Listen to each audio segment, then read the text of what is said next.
Hey everybody, thank you for watching Aim for Survival. Today we're going to do a 5 to survive on the 5 W's of picking a campsite. Stay tuned.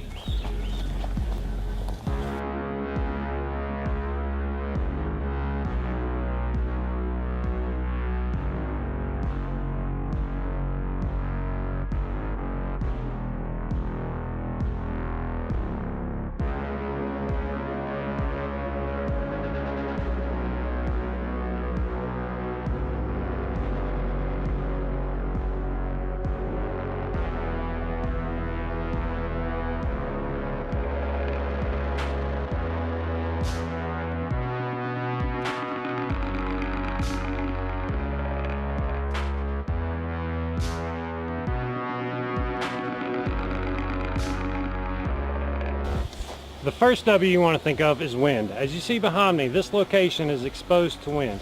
Why is this important? First off, it's going to limit your fire's ability to heat the area. Second, you risk wind spreading your fire. More importantly, if you're wet or have been sweating all day, now you're going to lose heat so much faster. However, on the other side, maybe you need to cool off.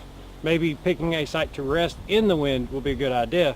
However, guys, you got to watch out because prevailing winds will ruin your shelter and ruin your day. Next, let's talk about Widowmakers, guys. You see behind me, we do have a falling tree. Right now it is hung in the branches of a tree above it. However, I want to point out that alongside it are other branches from that tree that can fall at any given time. This plays into the wind scenario.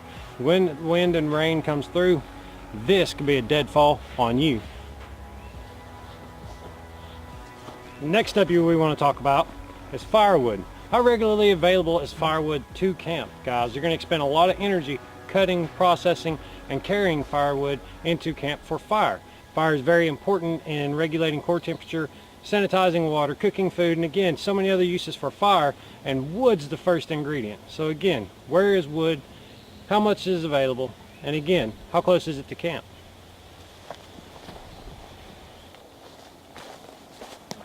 The next W is water, guys. How close is water? How close are you to water? Now, you want to find a middle ground in this. You don't want to be so far away that you spend half a day getting to it. However, you don't want to camp right on the water's edge. Why is this?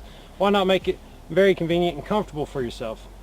Well, in situations like this pond or possibly rivers, you have animals coming here to drink. They know it's there, they can smell it, they've been there before, and again, you don't want to bump into a wild animal if you can avoid it.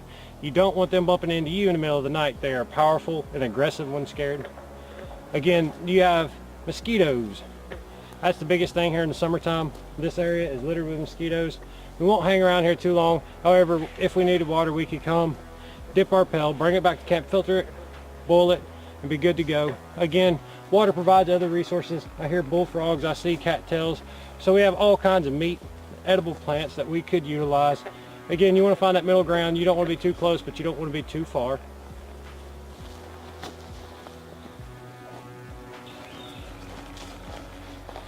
Okay, guys, so the last W of the 5 W's to selecting a campsite is war parties. Back in the frontier days, you had to worry about Native American raiding parties. It was a fact of life, not just for the settlers, but for Native Americans themselves. Times are not so different.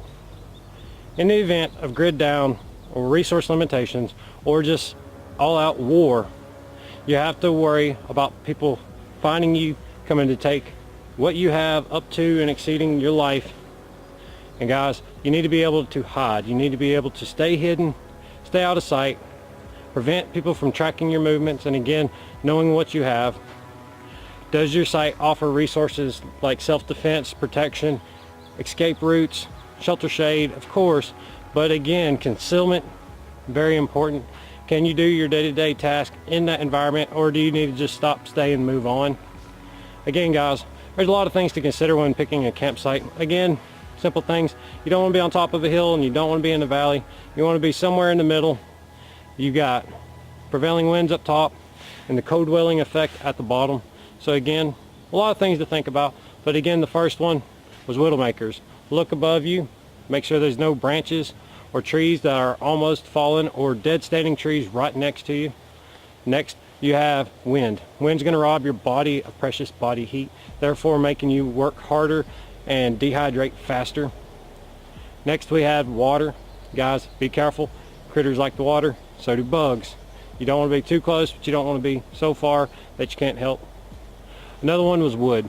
Where is wood from your campsite? Is it regularly available or is it hard to get to? Again, you're going to have to work hard to keep your fire going, to boil your water, to cook your food, to light your camp, to stay warm. You're going to need a lot of wood. It's going to take a lot more wood than you probably think to keep a campfire going all night. So again, wood is a very important reason not to select a campsite. Last but not least, war parties, guys. Think Mad Max and then tone it down a little, okay? It could just take one person to ruin your survival situation. It only takes one bad guy to take everything you have. And I want you to remember that even good guys, when desperate, become bad guys. Don't get desperate. Choose your campsite accordingly. Be safe. Appreciate everything you do for the channel. If you haven't already, smash that like button, comment down below, subscribe. And as always, when you watch Aim4 SurVivaL, don't miss.